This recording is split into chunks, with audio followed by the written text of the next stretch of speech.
Hey there, guys. So we all know that our time is seriously limited, and because of that, I'm gonna make these screencasts. They're only 15 minutes long because it's free software. So I'm gonna make a couple of them, and this is part one of ANOVA one factor. So before we start, let's just quickly recap.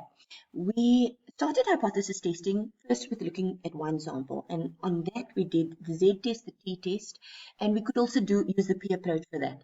Then we moved on and we looked at two independent samples, and the hypothesis testing that we do with that is we first do a F test to see whether it should be a pooled, whether the variance is the same or not.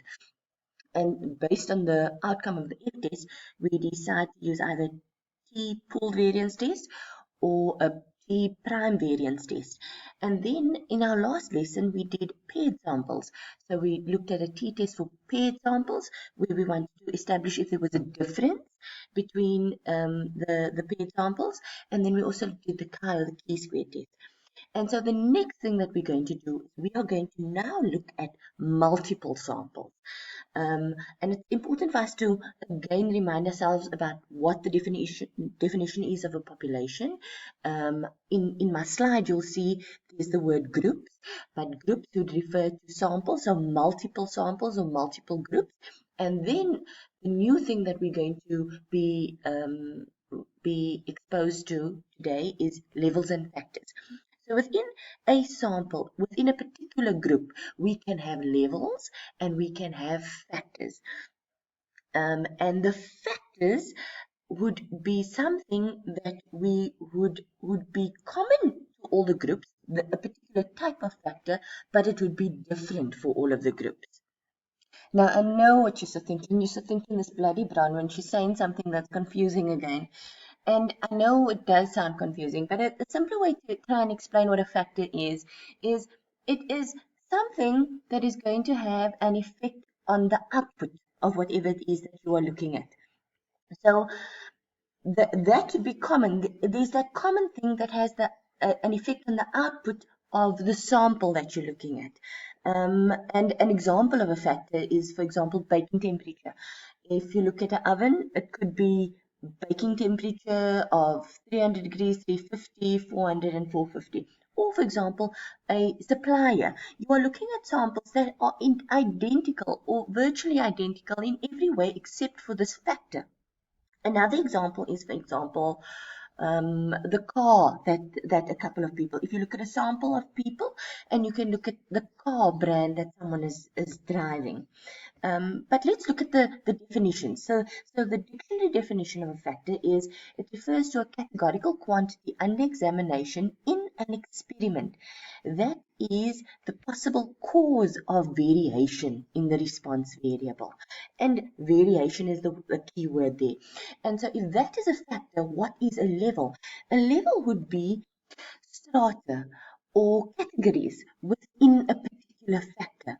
So the dictionary definition of that is levels refer to the categories or measurements or strata of a factor of interest in an experiment. So ANOVA, when we use ANOVA, we will be looking at variances or we'll be looking at different groups and we'll be looking at the variances of the different groups and we'll be using that information to make an inference about the mean. So the word ANOVA is actually an acronym for analysis of variance. And there are certain assumptions. We know about assumptions because we've seen this with other hypothesis testing. And the assumptions of ANOVA is we need a random independent samples. We're assuming that it is normally distributed. And we are also assuming there's homogeneity of variances. And if those assumptions are met, then we can use ANOVA. Now, when we're only looking at one factor of interest, it is referred to one-way ANOVA. So on the basis of that particular factor, focusing on this one factor, we analyze the variation that we see within different groups on the basis of that factor, and we make a conclusion about differences in the group means. So as I pointed out earlier on, ANOVA is used to make an inference about mean, but it uses information about the variances of the different sample to make that inferences. So the basic idea with one-way ANOVA is it compares two types of variation to test the equality of means. And I'll come back to that two types of variation in a bit.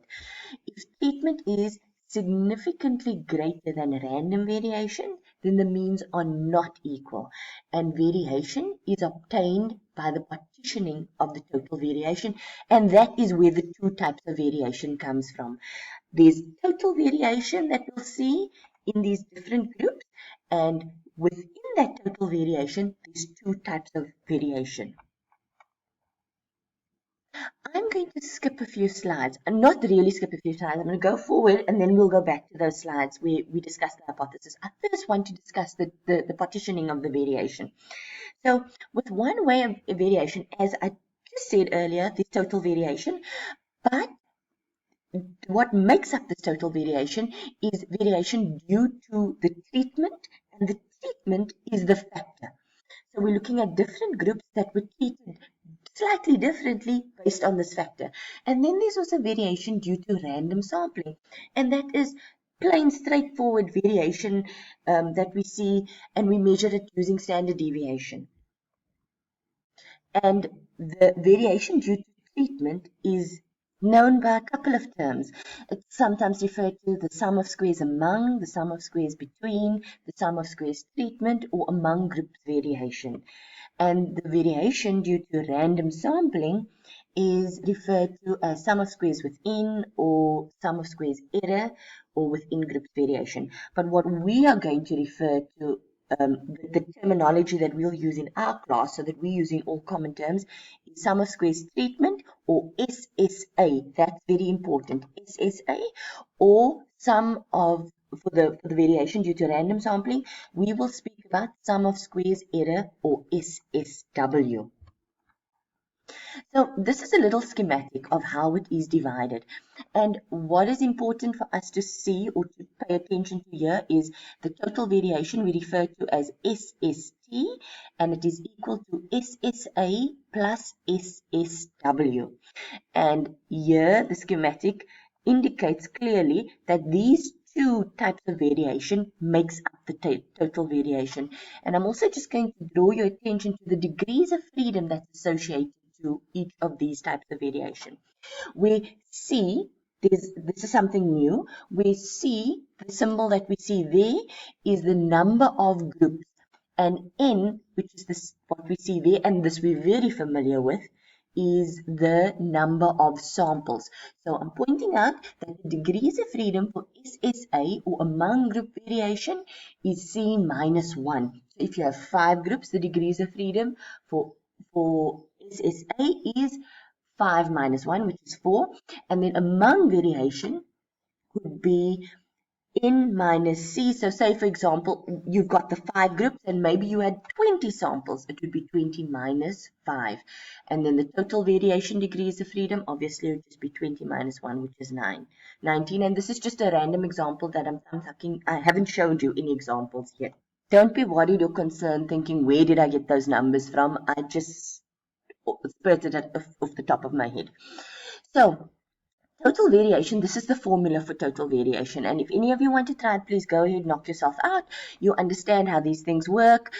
Sigma is add all of them up. That's obviously squared. This is x bar, and these indicate the intervals. But I've got a nice picture that explains how we calculate the total variation. So we look at each, these are the different groups. So this would be sample 1, this would be sample 2, this would be sample 3, different groups that we're comparing in relation to the factor. And we will look at where each one of the measurements from each one of the different groups, how it compares with the average of all the groups. So that is how we calculate total variation. This is the formula for among group variation. And so among group variation is the variation that we see changing from group to group to group. So you're looking at the variation among these different groups that you have, or these different samples that you have. And the picture that depicts that is this, where we're looking at the mean of this particular group in relation to the mean of all the groups. And then we look at the mean of this group in relation to all the groups. And you can also, if anyone that feels they want to, they can try that formula out for themselves as well. The other type of variation is within group variation. So within each group, there is variation that we know exists. And so we calculate that using this formula, and that is the picture of how we calculate that variation. So we are not looking at the mean across all the groups anymore. We are simply calculating the variation that we see within a particular group, and we're doing that for all of the groups. So then I've got this slide, which says, in plain English, SSA considers the mean of each individual group C, that's those number of groups, in relation to the mean of all the groups. SSW considers the mean of each observation in relation to the mean of its own group for the value in that C number of groups.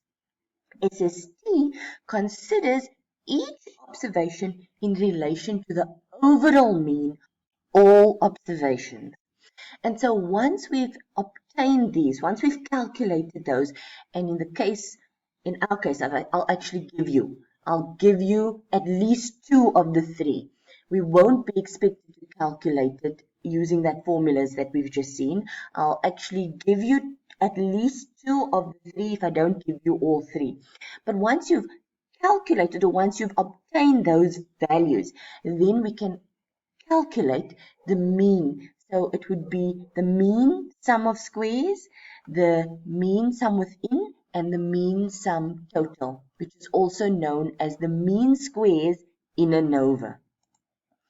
And so those would be calculated like this. You'd use the degrees of freedom for a particular type of variance.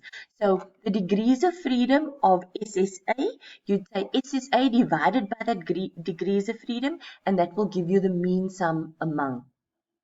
SSW, the sum of squares within divided by the degrees of freedom for the sum of squares within gives you the mean sum of sum within. And then SST, the same principle applies. The sum of squares total divided by the degrees of freedom associated to the sum of squares total gives you the mean sum total of the variation. So just to recap, our primary interest is in comparing the means of C number of groups, or levels of a factor, to determine if a difference exists among them. So it's just one factor that we're looking at. And N refers to all the observations or the values being considered. What I must do now is I must actually go back to those slides that I skipped. And so we remind ourselves that ANOVA is actually an hypothesis test. And in an hypothesis test, we are trying to prove a claim or disprove a claim, either or. And to do that, we need a null hypothesis and we need an alternate hypothesis. So the null hypothesis for ANOVA is all the groups are the same. And we write it out as follows. Group 1 is equal to group 2 is equal to group 3 is equal to group 4 is equal to however many C number of groups there are. And the alternate hypothesis will then naturally be that all the groups are not the same. I have seen it written out as group 1 is not equal to group 2, is not equal to group 3, but I've got a problem with that because sometimes 1 is equal to 2, but it's not always equal to 3. So a better alternative hypothesis is just to say not all groups are the same. And to conduct this hypothesis test, so that's my null, that's my alternate. To conduct this hypothesis test, I'm going to use an F-test to see if there's differences among the means. And to do this F-test, we remember when we did 2 independent samples, we use variation. And that is why all that information pertaining to variation that we've just discussed is important to us. So here is a nice summary table that quickly, guys, I actually see I've only got 30 seconds left. So I'm going to end this video now and I will start the next screencast or video discussing the summary table. But the summary table gives us, in just a glance, you can quickly see this is the variation, this is the sources of variation, degrees of freedom, and all leading up to the F test, which is over here.